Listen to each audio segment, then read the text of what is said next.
அஃபாண்டே, ஒரு நவீன மாந்திரீக கொலை. நவம்பர் 2, 2001 அன்று மலேசியாவின் காஜாங் சிறையில் மஸ்னா இஸ்மாயில், அவரது கணவர் முகமது அஃபாண்டி அப்துல் ரஹ்மான் மற்றும் அவர்களது 31 வயது உதவியாளர் ஜுரைமி உசின் ஆகியோர் தூக்கிலிடப்பட்டபோது, தூர கிழக்கில் நவீன காலத்தின் மிகவும் பரபரப்பான மற்றும் அசாதாரணமான வழக்குகளில் ஒன்று அதன் முடிவை எட்டியது. கோலாலம்பூரின் புறநகரில் மஸ்னா தனது இளம் நாட்களில் பாப் பாடகியாகவும் வாட்டர் பாலே நடனக் கலைஞராகவும் நடித்தபோது அவரது மேடை பெயரான மோனா ஃபாண்டே என்று நன்கு அறியப்பட்டார். அவர் இறக்கும்போது அவருக்கு 45 வயது. அவரது கணவர் 1 வயது இளையவர். அவரது முந்தைய வாழ்க்கை நீராவி தீர்ந்தபோது அவரும் அஃபாண்டியும் சூனிய மருத்துவர்களாக வாழ்கிறார்கள் மற்றும் உள்நாட்டில் போமோஸ் என்று அழைக்கப்பட்டனர். மூடநம்பிக்கை கொண்ட மலாய்க்காரர்களிடையே மாந்திரீகத்தின் சக்திகளில் நம்பிக்கை அசாதாரணமானது அல்ல, மேலும் அவர்கள் அரசியல்வாதிகளை உள்ளடக்கிய உயர்தர வாடிக்கையாளர்களை ஈர்க்க முடிந்தது. புகைப்படத்தில் ஒரு புன்னகையுடன் மோனா தனது விசாரணையின் போது நீதிமன்றத்திலிருந்து அழைத்துச் செல்லப்படுகிறார். குற்றச்செயல்.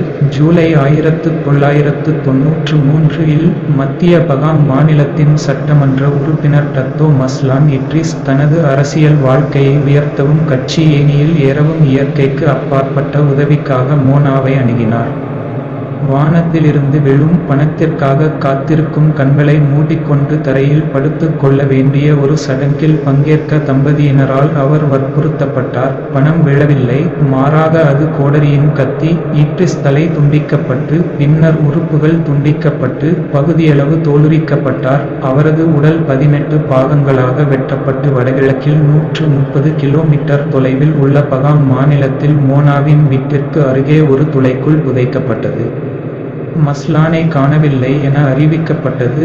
ஜூலை 2, 1993 அவர் கோலாலம்பூர் வங்கியில் இருந்து 30,000 ரிங்கிட், அப்போது $12,000 திரும்பப் பெற்ற பிறகு கொலை செய்யப்பட்ட மறுநாள் மோனா ஒரு ஷாப்பிங்கிற்குச் சென்றார் கோலாலம்பூர். பின்னர் ஒரு மார்சடிஸ் பென்ஸ் ஐ வாங்கினார் மற்றும் ஒரு முகமாற்றம் பெற்றார். விசாரிக்கப்பட்ட போது ஜுரைமி போலீசாரிடம் அளித்த வாக்குமூலத்தால் மஸ்லானின் எச்சங்கள் கண்டுபிடிக்கப்பட்டன.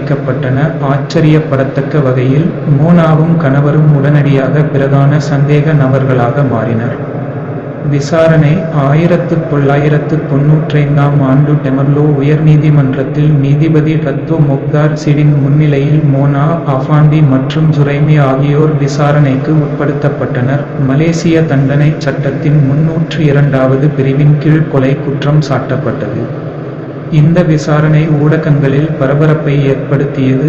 மோனாவும் அஃபாண்டியும் 30களின் பிற்பகுதியில் கவர்ச்சிகரமான ஜோடியாக இருந்தனர். ஒவ்வொரு நாளும் நீதிமன்றத்திற்கு விலையுயர்ந்த ஆடைகளை அணிவதில் மோனாவுக்கு விருப்பம் இருந்தது.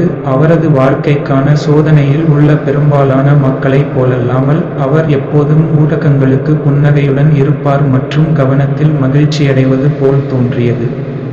இந்த வழக்கு 65 நாட்கள் நீடித்தது மற்றும் 76 சாட்சிகளிடம் சாட்சியங்கள் கேட்டன. அரசு தரப்பு நீதிமன்றத்தில் கூறியது பணமே கொலைக்கான நோக்கம் என்றும் ஷாப்பிங் ஸ்பிரி, ஃபேஸ்லிஃப்ட் மற்றும் மெர்சிடிஸ் ஆகியவற்றை சுட்டிக்காட்டியது. ஜுரைமி, மோனா மற்றும் அஃபாண்டிக்கு எதிராக சாட்சியம் அளித்து கொலையின் கொடூரமான விவரங்களை வெளிப்படுத்தினார். இடையில் மஸ்லான் கொல்லப்பட்டதாக வழக்கு தொடரப்பட்டது. 10 மணி ஜூலை 2 மற்றும் 12 தேதிகளில் நள்ளிரவு அன்று ஜூலை 18, 1993 காம்புங் பேருவாஸ், ப்ளூடோங், ரவ்பின்பாங் மாநிலத்தில் அன்று அவரது உடல் கண்டெடுக்கப்பட்டது. ஜூலை 22, 1993 கட்டி முடிக்கப்படாத வீட்டின் ஸ்டோர் ரூமுக்கு அடியில் 1.8 மீட்டர் புதைத்து கான்கிரீட் தொப்பியால் சீல் வைக்கப்பட்டது. இந்தோனேசிய முன்னாள் ஜனாதிபதி சுகர்னோவுக்கு சொந்தமானது என்று கூறப்படும் மேஜிக் கரும்பு, தாயத்து மற்றும் பாரம்பரிய தொப்பி ஆகியவற்றிற்காக மஸ்லான் தனக்கு 2 மில்லியன் ரிங்கிட், $5,26,000 கடன்பட்டிருப்பதாக அஃபாண்டி தனது வாதத்தில் கூறினார். மேலும் பல UMNO அரசியல்வாதிகளுக்கு வாக்காளர்களிடம் தங்கள் புகழை அதிகரிக்க அவர் தாயத்துகளையும் அழகையும் கொடுத்ததாக மோனா சாட்சியம் அளித்தார். 3 பிரதிவாதிகளுக்கும் எதிராக ஒருமனதாக தீர்ப்பளிக்க 7 உறுப்பினர் ஜூரிக்கு வெறும் 70 நிமிடங்கள் மட்டுமே ஆனது. நடுவர் மன்றத்தின் தலைவர் தீர்ப்பை வழங்கியபோது அஃபாண்டியும் மோனாவும் சிரித்தனர். பிப்ரவரி 9, 1995 மோனா மற்றும் அஃபாண்டியை பிரதிநிதித்துவப்படுத்திய குலாம் முஸ்தபா நாடார் அலி கான் தணிப்பு வழங்க அழைக்கப்பட்டார். ஆனால் மறுத்து அவர்கள் மேல்முறையீட்டு செய்வதாக கூறினார். ஜுரைமியின் வழக்கறிஞர் கர்பால் சிங் தனது வாடிக்கையாளர் 24 வயதுடையவர், வேலையில்லாதவர் மற்றும் குறைந்த புத்திசாலித்தனம் கொண்டவர் என்று நீதிமன்றத்தில் தெரிவித்தார். அப்போது நீதிபதி அவர் தண்டனை மற்றும் அஃபாண்டியை தீர்ப்பதற்கு முன்பு அவர்கள் ஏதாவது சொல்ல வேண்டுமா என்று கேட்டார். மேலும் அதை நீதிமன்றத்தின் விருப்பத்திற்கே விட்டு விடுகிறோம் என்று மோனா பதிலளித்தார். பின்னர் அவர் ஒவ்வொருவருக்கும் மரண தண்டனை விதித்தார். அவர்கள் நீதிமன்றத்தில் இருந்து அங்கீகரிக்கப்பட்ட சிறைச்சாலைக்கு கொண்டு செல்லப்படுவார்கள். பின்னர் அவர்கள் இறக்கும் வரை தூக்கிலிடப்பட்டனர். அவரது தண்டனையை கேட்ட மோனா மகிழ்ச்சியடைகிறேன், அனைத்து மலேசியர்களுக்கும் நன்றி என்றார். நீதிமன்றத்தில் இருந்து சிறைக்கு அழைத்துச் செல்லப்பட்ட போது வழக்கம் போல் அவள் சிரித்துக்கொண்டே புகைப்படம் எடுக்கப்பட்டாள். இவர்களின் மேல்முறையீட்டு மனுக்களை பெடரல் நீதிமன்றத்தின் தலைமை நீதிபதி துன் முகமட் யூசுப் சின், மலாயாவின் தலைமை நீதிபதி டத்தோ வான் அட்னான் வான் இஸ்மாயில் மற்றும் பெடரல் நீதிமன்ற நீதிபதி டத்தோ டாக்டர் ஜகாரியா யாதிம் ஆகியோர் மலேசியாவின் உச்ச நீதிமன்ற அமர்வுகளில் விசாரித்தனர். கோலா லம்பூர் மேல்முறையீட்டு செயல்முறை ஜூன் 1998 தொடங்கியது. ஆனால் பின்னர் 1999 ஆண்டு வரை ஒத்திவைக்கப்பட்டது. இது மஸ்லானின் உடலை கண்டுபிடிப்பதற்கு வழிவகுத்த காவல்துறையிடம் ஜுரைமியின் அறிக்கையை ஏற்றுக்கொள்வது குறித்த சட்ட வாதங்களுக்கு பிறகு அன்று ஏப்ரல் 13, 1999 3 முறையீடுகளும் தள்ளுபடி செய்யப்பட்டு மரண தண்டனை உறுதி செய்யப்பட்டது. ஏப்ரல் 2001 மன்னிப்பு வாரியம் அவர்களின் கருணை மனுக்களை நிராகரித்தது. அவர்களின் மரண தண்டனைக்கான வழியை தெளிவாக்கியது. மரண தண்டனை புதிதாக திறக்கப்பட்ட காஜாங் சிறைச்சாலையில் 2001 ஆண்டு நவம்பர் 2 வெள்ளிக்கிழமை அதிகாலையில் தூக்கு தண்டனை நிறைவேற்றப்பட்டது. முந்தைய நாளில் மோனாவும் அஃபாண்டியும் அவர்களது குடும்பத்தைச் சேர்ந்த சுமார் 1 டஜன் உறுப்பினர்களுடன் 8 மணி நேரம் பார்வையிட அனுமதிக்கப்பட்டனர். அவர்கள் தங்கள் சொந்த திருமணம் மற்றும் முந்தைய திருமணங்கள் இரண்டிலும் உள்ள தங்கள் குழந்தைகளுக்கு நல்லவர்களாக வளருங்கள் என்று தங்கள் கடைசி மணிநேரங்களை செலவிட்டதாகவும், மேலும் தங்கள் குழந்தைகளுக்கு ஜகாதிரி பை தங்களை நன்றாக கவனித்துக் கொள்ளுமாறு கூறியதாகவும் தெரிவிக்கப்பட்டது. அவர்கள் தங்கள் குழந்தைகள் மற்றும் குடும்பத்தினருடன் கடைசியாக பேசியபோது நிறைய அழுகையும் கட்டிப்பிடித்தும் இருந்ததாக சிறைத்துறையின் மூத்த அதிகாரி ஒருவர் தெரிவித்தார். மரண தண்டனை நிறைவேற்றப்படுவதற்கு முன்பு தான் ஒருபோதும் இறக்க மாட்டேன் என்று மோனா கூறியதாகவும் செய்திகள் வெளியாகின. அவள் என்ன சொன்னாள் என்று தெரியவில்லை. இது சாதாரண நடைமுறை. மலேசியா தண்டனை விதிக்கப்பட்ட கைதிகளுக்கு அவர்களின் கடைசி உணவுக்கு அவர்கள் விருப்பப்படி உணவு வழங்கப்படும். இருப்பினும் இந்த சலுகை நிராகரிக்கப்பட்டது.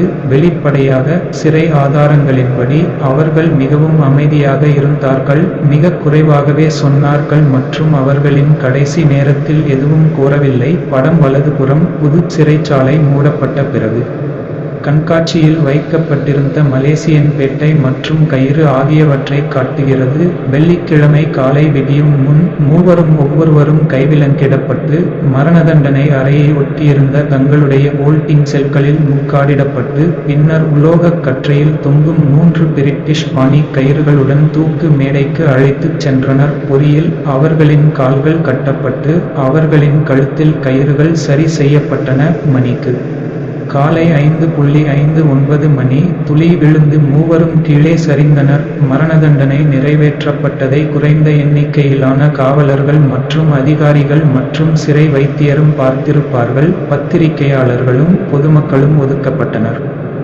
ஒரு அதிகாரி பிற்பகல் மலாய் மெயில் செய்தித்தாளிடம் அவர்கள் இறுதியில் எந்த மனந்திரும்புதலையும் தெரிவிக்கவில்லை என்று கூறினார். அவர்கள் எதுவும் பேசவில்லை, அவர்கள் அமைதியாக இருந்தார்கள். அவர்கள் இறக்கப் போகிறோம் என்று ஏற்றுக்கொள்பவர்களைப் போல. மலேசிய சிறைத்துறையின் செய்தித் தொடர்பாளரால் மரண தண்டனைகள் முறையாக அறிவிக்கப்பட்டன.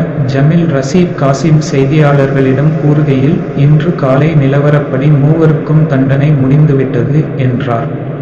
பிரேத பரிசோதனைக்காக எடுத்துச் செல்லப்படுவதற்கு முன்பு 1 மணி நேரம் உடல்கள் தூக்கில் தொங்கவிடப்பட்டு பின்னர் அடக்கம் செய்யப்பட்டது. மோனா மற்றும் அஃபாண்டி பின்னர் காலையில் காஜாங்கில் உள்ள ஒரு கல்லறையில் அடக்கம் செய்யப்பட்டார். அதே நேரத்தில் ஜுரைமி அவரது சொந்த ஊரான போர்ட் கிலாங்கில் அன்று பிற்பகல் பெலோகாம் முஸ்லிம் கல்லறையில் அடக்கம் செய்யப்பட்டார். மரணதண்டனைக்கு பிறகு மஸ்லானின் விதவை ரத்தின் ஃபரிதா ஜைனுதீன் செய்தியாளர்களிடம் கடைசியாக கடந்த காலத்தை தனக்கு பின்னால் புதைக்க முடியும் என்றும் வலிமிகுந்த நினைவுகள் இல்லாமல் தனது குழந்தைகளுடன் தனது வாழ்க்கையை தொடரலாம் என்று நம்புவதாக கூறினார். கருத்து: மஸ்லான் இட்ரிஸ் போன்ற நன்கு படித்த மனிதர் தனக்கு செல்வத்தையும் தனது தொழிலையும் கொண்டு வர சூனிய மருத்துவர்களின் சக்தியை நம்புவது நவீன காலத்தில் அசாதாரணமாக தெரிகிறது. இன்னும் மூடநம்பிக்கை மற்றும் இயற்கைக்கு அப்பாற்பட்ட நம்பிக்கை இன்னும் வலுவாக உள்ளது. தூர கிழக்கு: இந்த குற்றம் முழுக்க முழுக்க பேராசைக்காக செய்யப்பட்டதாக தோன்றியது. மேலும் மோனாவின் பொறுமையின்மையால் அவர்கள் சம்பாதித்தவற்றை செலவழிக்க எளிதாக கண்டறியப்பட்டது. மரணதண்டனைக்கு முன்னதாக தான் ஒருபோதும் இறக்க மாட்டேன் என்று மோனா கூறியதன் அர்த்தம் என்ன என்பது தெளிவாக தெரியவில்லை. அவர் ஜனாதிபதியிடமிருந்து கடைசி நிமிடத்தில் விடுவிப்பை எதிர்பார்த்தாரா அல்லது மரணதண்டனை நிறைவேற்றப்பட்ட பிறகு அவரது ஆவி நிலைத்திருக்கும் என்று அவர் நினைத்தாரா?